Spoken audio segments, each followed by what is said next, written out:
আমাদের এখানের অন্নপ্রাশন বাড়ির ভিডিও।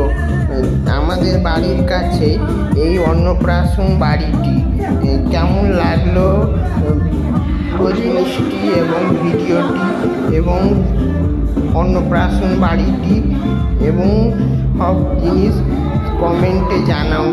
কি কেমন লাগলো সব কমেন্টে জানাবে, কিন্তু সবাই তাড়াতাড়ি জানাও। এই অন্নপ্রাশন বাড়িটি কেমন লাগলো তাও কমেন্টে জানাবা।